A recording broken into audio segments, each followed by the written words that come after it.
প্রত্যন্ত গ্রামে এক ধনী লোক বাস করত, কৃপণ শেঠ। নামটি তার স্বভাবের সাথে মিলিয়ে এলাকাবাসী রেখেছিল। যেমন সে অর্থবিশ্বাস, তেমনি হাড়কিপটে। আর তার ছেলে বিদু শেঠ ছিল বাপকা বেটা। শেঠের বাড়িতে একদিন এক অতিথি এলেন। তারপর শেঠ তার ছেলে গেদুকে বললেন অতিথির জন্য আধা কেজি সেরা মিষ্টি নিয়ে আসতে। ছেলে বের হয়ে কয়েক ঘন্টা পর বাড়ি ফিরে এলো। তখন কৃপণ শেঠ ছেলেকে জিজ্ঞাসা করলো, মিষ্টিগুলো কোথায়? ছেলে বলতে লাগলো, আরে বাবা শোনো তাহলে আসল ঘটনা। প্রথমে মিষ্টির দোকানে গিয়ে দোকানদারকে বললাম সেরা মিষ্টি দিতে।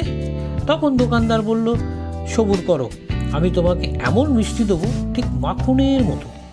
তখন ভাবলাম তাহলে মিষ্টি নিয়ে লাভ কি, তার থেকে মাখনই নেব।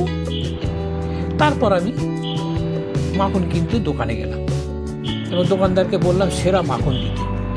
তখন দোকানদার বলল, তোমাকে এমন মাখন দেব যা হুবহু মধুর মতো। তখন ভাবলাম কেন মধু নেব না।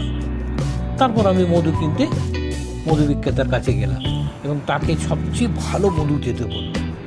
মধু বিক্রেতা বলল, আমি তোমাকে এমন মধু দেব যা জলের মতো বিশুদ্ধ।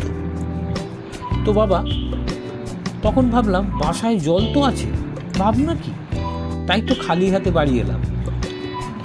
কৃপণ শেঠ তো খুব খুশি হলেন এবং ছেলের অনেক প্রশংসা করলেন। কিন্তু তখন কৃপণ শেঠের মাথায় একটা চিন্তা এলো এবং সে তার ছেলেকে জিজ্ঞাসা করলো, তুই এত দূর এসেছিস, তোর চপ্পল কি কোথাও হারিয়ে এসেছিস? তখন বিদু শেঠ বলল, না বাবা, বাড়িতে আসা ওই যে অতিথি তার চপ্পল ওটা পরেই গিয়েছিলাম। ছেলের কথা শুনে কৃপণ শেঠ চোখে আনন্দের জল এসে গেল। ছেলেকে জড়িয়ে ধরে বলল, বাবারে, তুই জীবনে আমার থেকেও বেশি কৃপণ হবি। অর্থশাস্ত্রের ক্ষেত্রে তুই অনেক দূর এগিয়ে যাবি বাবা।